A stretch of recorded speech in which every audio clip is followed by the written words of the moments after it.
Welcome back to SnowRunner, guys, and in this video, we are going to be back at the Sling Valley Mud Park map, and we're going to be doing a little bit of a role play with the IX Wrecker, the IX5, and the Pog Trailers pack, and every single mod that you see in this video, from every truck, to every trailer, to every map, or well, I should say, the map you see in this video, because we're only going to be using one map. Everything you see in this video is available on consoles and was recorded on an Xbox Series X. So without any further ado, let's go ahead and jump right into it.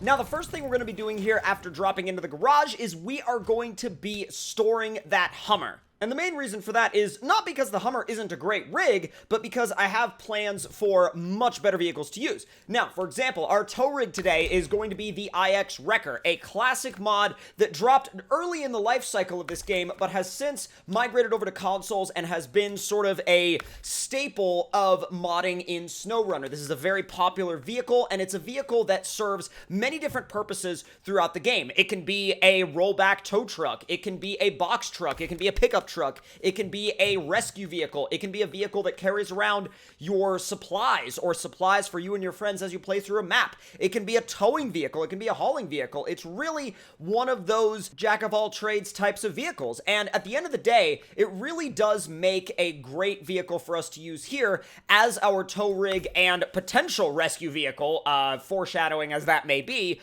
later on in this video. So what I wanted to do is do a quick yet realistic build on this thing. I wanted to throw the pickup truck bed on the back. I didn't want to go too big on the tires, but just, you know, just a little bit of height to them, but nothing too crazy. And that's the same way I went with the suspension as well, as you can see. Now, I decided to go with a nice blue on this truck. I think this truck looks really good in blue, and we absolutely have to throw beans on the dash before moving out on our adventure. Now, I also decided to just kind of throw a sticker there on the dash just to kind of spice up the interior a little bit, and definitely decided to throw the Snuffles ornament on the hood. And this is where we're going to be moving on into our selection of trailers. Now, as you'll see, I decided to go with the Pog Trailers pack. Now, if you play on console and you don't have the Pog Trailers pack, I highly recommend getting your hands on it, because not only is it absolutely wonderful for campaign use and hauling things, but it's also wonderful for roleplay use, whether you want to use it with the IX5 or Frog's side-by-side, or really any other host of vehicles that you might want to haul around the map. Mainly because of some of these trailers have tilt functionality, and tilt functionality is one of those things that I wish more trailers in the original game had, but this pack really allows you to have that flexibility that you want when you're looking to haul different vehicles around. And so this ended up being the trailer I decided to go with for that very reason. Now, I decided to go ahead and just move this guy up towards the fuel station. We're going to go ahead and park him right there as we head back into the barn to build our IX5. Now, our IX5, I wanted to kind of go pretty basic with it, but nothing too, nothing too over the top. But at the same time, one of the things I wanted to make sure it had was some proper beefy mud tires, because after all, this is a map designed around mudding. It's a map based around mudding, and I felt like the IX5 with a mudding-based setup would actually be really, really good. And it turns out, as you'll see later on in the video, that that was actually a really good decision. So what I ended up deciding to do was just going with some maxed out engine and transmission options. I highly recommend doing that if you're going to be doing a build of this thing for fun. Now, if you're going to be messing around with it in the campaign mode, I would maybe recommend dialing that power and torque back a little bit, as it can make it feel a little bit overpowered when used in a campaign scenario. But the tires I decided to go with were these 43-inch SE IX5 mud tires by Quasi, and they not only look really, really good, but they work very well. And I think choosing red for the Jeep and blue for the truck kind of gave a nice little contrast and really kind of helped set up the look of this combo. Now, one of the things you're about to see is probably my favorite part about the Pog Trailers pack in general. However, there are a couple of little bugs with it that I do want to make y'all aware of if you haven't used the Pog Trailers pack before, and that is that if you are going to load something, you can go ahead and fold the trailer down and everything works just fine. However, as you'll see, once we load the IX5 up onto the trailer itself, we start to have a couple of different issues, and this may be to do with a physics glitch or maybe a physics anomaly. I'm not quite sure, but let me know if you have the Pog Trailers pack and you've had the specific issue that I'm talking about. Now, I wanted to be pretty realistic about going ahead and loading this thing up, so I made sure to just creep up the trailer slowly, make sure I was fairly centered in the tilt area, and then And from there, I actually went ahead and switched back to the other truck and decided to bring the trailer back down. Now, this is where the odd issues started to happen. Now, when you go to bring the trailer down, you'll see sometimes they'll come down a little bit of the way, sometimes they'll come down all the way and then go back up. And what you end up having to do is you end up having to hit the button a variety of different times just to try to find a happy medium. And if you catch it at the right time, it will fold flat. So it's a very odd mechanism. It's a very odd sort of little glitch in the physics, but I'm not sure, again, if that's just specific to SnowRunner or if that's specific to the Pog Trailers pack in general. Let me know in the comment section down below. So now we have our entire rig fully set up and ready to go, and we're going to go ahead and head for the Mud Park. Now, the really cool thing about this map, especially if you decide to play around with it in multiplayer, is that you have a really defined starting point, you have a really defined garage, and you have a pretty good road system, actually, you know, just consisting of a main road that you can really get that experience of hauling your vehicle out to the mud park. It really does give you that feeling of like, I'm on my way somewhere. This is a journey. This is somewhere that I'm actually like going, you know. We're not just starting right in the mud park itself. And I think that really does lend itself pretty well to upping the immersion factor, again, especially if you are playing with your friends. But even if you're playing by yourself in solo mode, it's still a very, very fun map to play on and a very nice place to be. Now, the IX Wrecker hauls really, really well with the SE engine and gearbox options. I have genuinely never had any issues or complaints in terms of hauling with the IX Wrecker. I think the only weird, the only weird hiccup with the IX Wrecker is the fact that there is a lot of frame twist. There's a lot of frame flex, and that definitely becomes apparent if you really, keep an eye on the place where the bed meets the cab.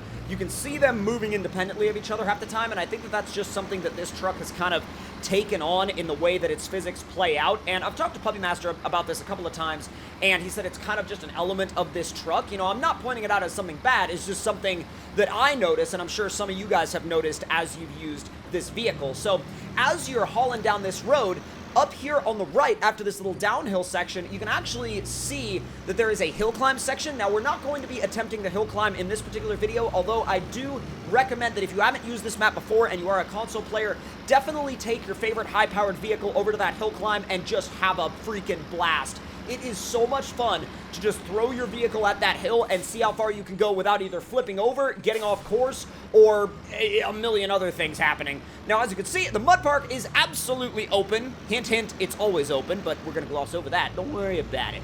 And we're going to go ahead and get parked up here right next to the other truck that you can see up here. That truck he has here as basically a way to sort of help rescue your vehicle if you roll it over. However, we won't be needing that. We have the IX Wrecker already, and that's going to be our backup vehicle should anything occur. Now, the cool thing about this is the fact that once you unpack it and you tilt the trailer up, you can just shut the truck down, grab the IX5, throw it in reverse, and I literally just threw it in reverse, took the handbrake off, and fired it up while it was in reverse. Now, this is definitely the most fun part of this adventure, and again, I cannot recommend this map and truck combo highly enough if you are a console player and really want to enjoy what the community has to offer in terms of mods, especially if you're into mudding. The map Sling Valley Mud Park combined with the IX5 and the IX Wrecker is a wonderful combination that I think you all need to have on your systems if you are even remotely interested in mudding at all. Now, the first pit here is not actually all that deep, and you PC guys know this if you have played on this map before. You PC guys know that this mud pit isn't all that bad. But if you go over to the next one over, it becomes a lot deeper and a lot worse. So with that in mind, I decided to kind of ease my way over that ramp the wrong way.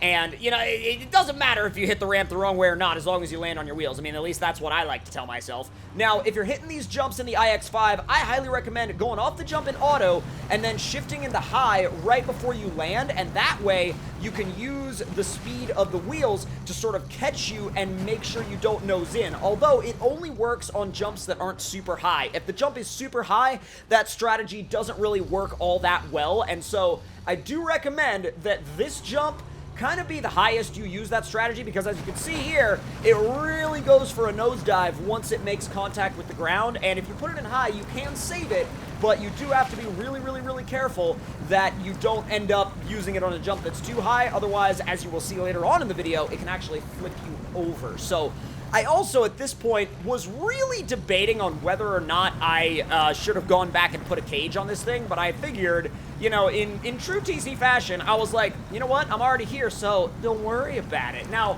to be fair, though, that probably wasn't the best way to go about this, because, you know, like I said, as you'll see later on in the video, we do end up on the on the top side of the Jeep, but again, you know, it's all part of it. And there's actually a very interesting surprise at the end of the video that I was not even aware of until I filmed this video, so make sure you stick around to the end to see what I'm talking about. Now, the big jump over here on the side was definitely the reason why I ended up needing to use the IX Wrecker in the first place. After I landed this jump, let's just say I was very grateful that the IX Wrecker was here and not only the IX-5. So, got a really good angle off the jump, and then as I landed, it bounced so hard that it threw the Jeep head over heels and landed it on its side. Now, this was when I realized that we needed a rescue. So I decided to go ahead and leave the trailer up there and bring the IX Wrecker down into the mud pit, and hopefully the winch will be long enough to grab the Jeep. Let's find out. So, again, I decided to go ahead and, like, level out the trailer, and it was weird. It actually does the same thing whether or not you have a load on it, and I figured the way it was right now was close enough, so I figured I'd just kind of, like, drop it there, leave it there, you know, let it be, and make my way down to the mud. Now, this thing really shows yet again that it is probably one of the best rescue vehicles ever to come to this game. Now, of course, there is also the IX-3880, and that is definitely better for your really heavy-duty, you know, high-end rescue missions where you need a rotator and you need that extra power, you need that extra footprint, and you need that extra weight in order to use as, you know, kind of like a countering force on whatever you're pulling. But something small like the IX-5, the IX Wrecker has absolutely no problem pulling it out of the mud. Now, at this point, I was like, you know, I've tried some of the main mud pits. I wanted to try something weird, you know what I mean? I wanted to try something that was a little bit different. And so, in the spirit of that, I decided to get back into the IX-5 and head for the backflip ramp. Now, there have only ever been a couple of vehicles that I've tested that have even come close to successfully completing this backflip ramp, and to my absolute surprise and amazement, this thing, even going off of the corner, nails a perfect backflip the first time out of the gate. So I was like, well, I gotta do it again. Went for it in automatic mode, yet again, perfect backflip. You guys have to try this because this provided me with way more fun and enjoyment than I feel like it should have, and I want you guys to experience it as well. Now, if you enjoyed this video, make sure to let me know your thoughts and opinions in the comments below. Hit that like button if you enjoyed, subscribe if you're new, and I will see you guys next time.